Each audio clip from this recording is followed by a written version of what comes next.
I thought I knew my girlfriend, until I found her name in a missing persons database. I met Sophie at a rooftop party in Brooklyn. It was one of those warm September nights where the city felt alive, glowing, like anything could happen.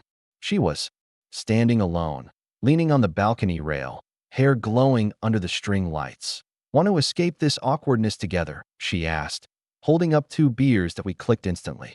She was sharp, sarcastic, knew obscure trivia about classic films, and could quote Tarantino better than I could. Within a month, we were practically living together.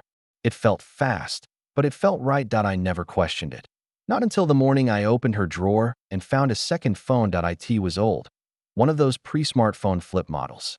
Dead battery, tucked under a pile of scarves that I didn't mean to snoop. I was looking for a charger, but when I asked her about it later, she froze. "That?" she said too quickly. "Old work phone. I forgot I still had it." She tossed it into the trash, but something in her eyes unsettled me. She wasn't just surprised I found it. She looked afraid. After that, little things started to feel off. She never talked about her past.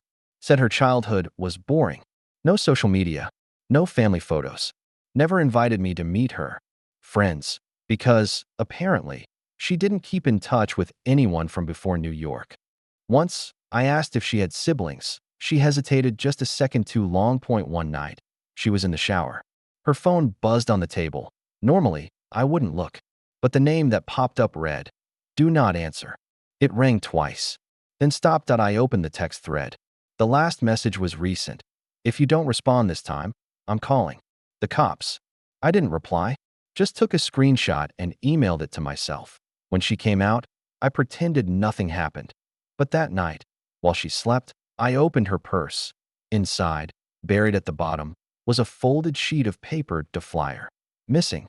Emily Rose Carter, age 23, last seen, Asheville. NC date missing. October 2018. The photo on the flyer? It was Sophie, same face, same dimples, same scar on her collarbone. I felt like the air had been knocked out of me. Who the hell was I living with? I didn't sleep that night. At 5 a.m. I slipped out and went straight to the police. I told them everything. How I found the flyer, the secret phone, the strange texts. I showed them the screenshot. The officer asked for her full name. I gave them Sophie Lane. They couldn't find anything on that name.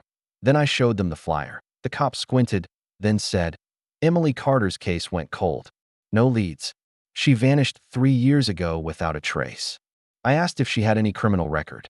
He shook his head. "No. She was a college student. Went on a solo trip through North Carolina. Never came back." My stomach turned. "I think she's in my apartment right now," I said quietly. He gave me a long look, then said, "Don't confront her. We'll follow up discreetly." That night, I tried to act normal, but she must have felt something was wrong. She kept watching me, like she was waiting for me to say something. At one point she whispered, "Did you go through my things?" I lied. "No." "What?"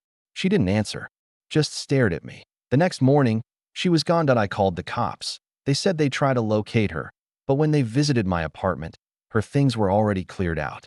Clothes, chargers, toothbrush, everything. Like she'd never lived there. Except for one thing. Taped to the back of my closet door, "You should have left it alone."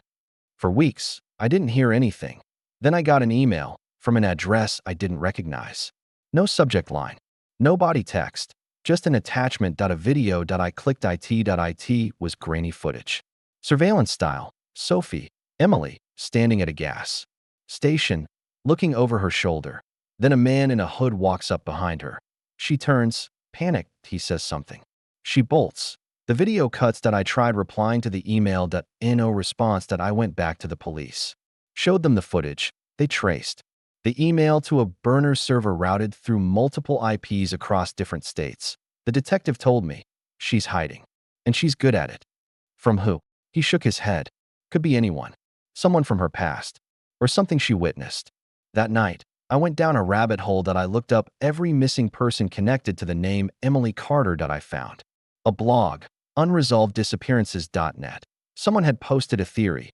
Emily had been involved in a cult-like research program in college. The project was called Dawning Mind, a psychological study on group behavior and identity reshaping. The blog claimed some participants went missing after the trial ended. No official records. No charges. Just silence. And Emily? She was listed as one of the key subjects. I dug further. Every search led to dead ends. Every lead scrubbed. I began to feel paranoid. My phone buzzed at odd hours. Once, I saw someone parked across my street, engine running. They drove off when I stepped outside. Then one day, I got a package to No return address. Inside, a burner phone. It rang immediately. I picked up. A woman's voice, distorted. Stop, or you'll end up missing too. Clicked it. I haven't heard from Sophie, Emily, since. But sometimes, late at night, I get an anonymous message. No words, just a photo. Of me, standing in a crowd. At a cafe. On the subway. That someone's watching. And I think, maybe she's not running from someone. Maybe she is someone. And maybe, just maybe, I was never supposed to know who she really was. Moral of the story. Sometimes, the people closest to us are hiding the biggest secrets. And when the truth is buried deep enough, digging it up might cost you more than just trust. It might cost you your life.